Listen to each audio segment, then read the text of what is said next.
essa foi a cápsula do tempo. Então, o que que acontece, né? Foi uma coisa que eu refleti muito depois que eu fiz o CAP, né? Por que esperar um determinado tempo para fazer a criança escrever espontaneamente?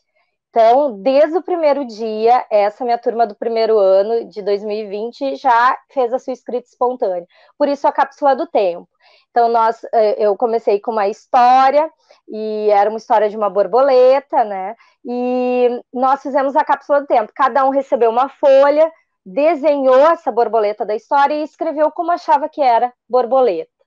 Ah, mas eu não sei. Eu digo, não, mas isso é para a gente ver lá no último dia de aula, quando vocês tiverem certeza que sabem escrever borboleta, como é que vocês escreviam quando começaram no primeiro ano. Então, do outro lado da etiqueta tem a data que a gente fez essa cápsula, e é um caninho de... Era até daquelas pulseirinhas de neon que brilham no escuro, Sim. mas pode ser qualquer, pode ser uma caixa também. Eu tinha esse canudo, então tá ali a escrita de todos eles, lacrada, né? Assim, tá fechada e fica em exposição na aula, se precisa no meu armário, e aí eles sabem que a gente só vai abrir no último dia de aula, né? E uma Olha isso, coisa que eu fiz ano importante. passado que eu gostei muito, Clarissa, foi o caderno, assim, da escrita espontânea. Lógico, eles deram outro nome pro caderno, né? Mas eu peguei caderno na escola, né? E parti no meio, fiz cadernetinhas, né? Então, de um caderno, eu transformei em dois. Porque o que acontece? Tem momentos em que não dá para a gente ficar interferindo na escrita da criança. Se a gente for consertar a escrita da criança cada vez que ela escreve espontaneamente, ela não vai querer escrever. Então tem. E às vezes, se tu deixa uma coisa no caderno várias vezes sem estar corrigido, às vezes a família não vai entender, por mais que tu explique. Né? Ou vai querer que a criança mude, ou vai começar a achar estranho esse processo e querer ensinar a criança coisas que tu quer ver como ela tá. Então, eu tinha um caderno com eles ano passado que ficava na escola. Então, determinadas atividades, eles faziam a escrita naquele caderno.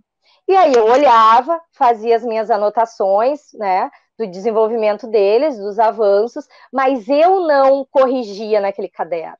Então, era para eles terem uma noção, como eu estava escrevendo naquela... E eu conseguia acompanhar a evolução dessa escrita espontânea, né? Então, isso foi muito bom, uma coisa que eu vou fazer de novo, vou fazer bem antes, já queria ter feito, né? Mas aí agora a gente não está mais em aula, mas quando a gente retornar, eu já vou retornar com esse caderno, porque eu acho importante ter momentos em que eu escrevo e que aí eles ficam naquela ânsia, né? Mas tá certo, tá errado. Eu digo, mas não importa, isso é pra gente acompanhar como que a gente vai melhorando, daqui a pouco tu já vai conseguir ler tudo isso que tu escreveu.